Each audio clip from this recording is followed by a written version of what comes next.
Disclaimer, ang video tutorial na ito ay base lamang sa personal kong kaalaman at karanasan.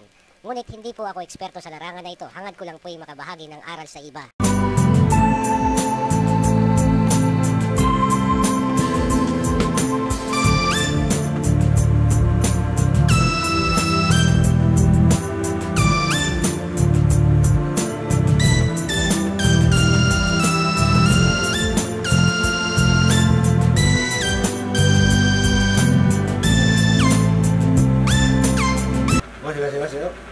Hello, once again, nagbabalik ang KY Graphic TV.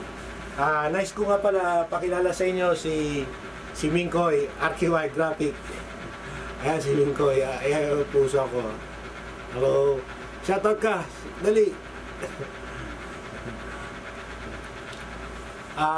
Dito sa video na to ay magbibigay lang ako ng counting tips and tutorial kung paano magtatak ng imahe sa bato. Ang tinatawag nilang photo rack. Iukit natin sa bato ang image na gusto mo.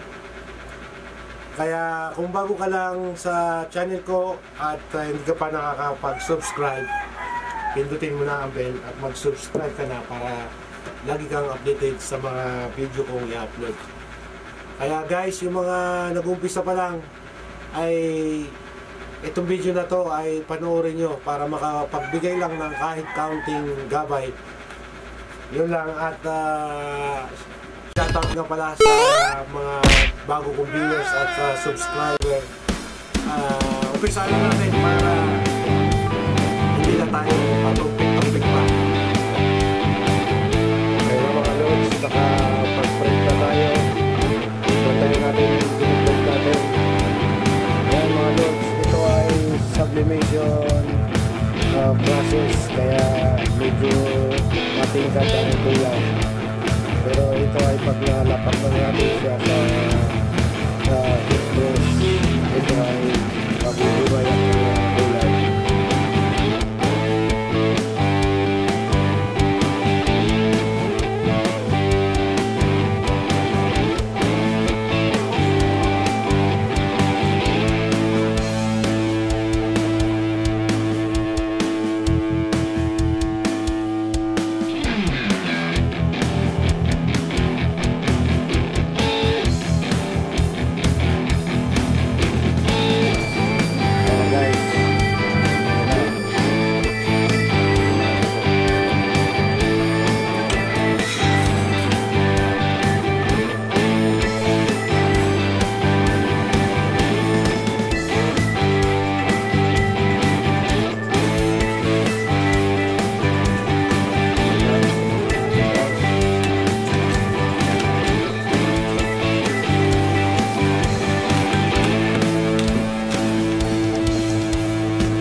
Oh my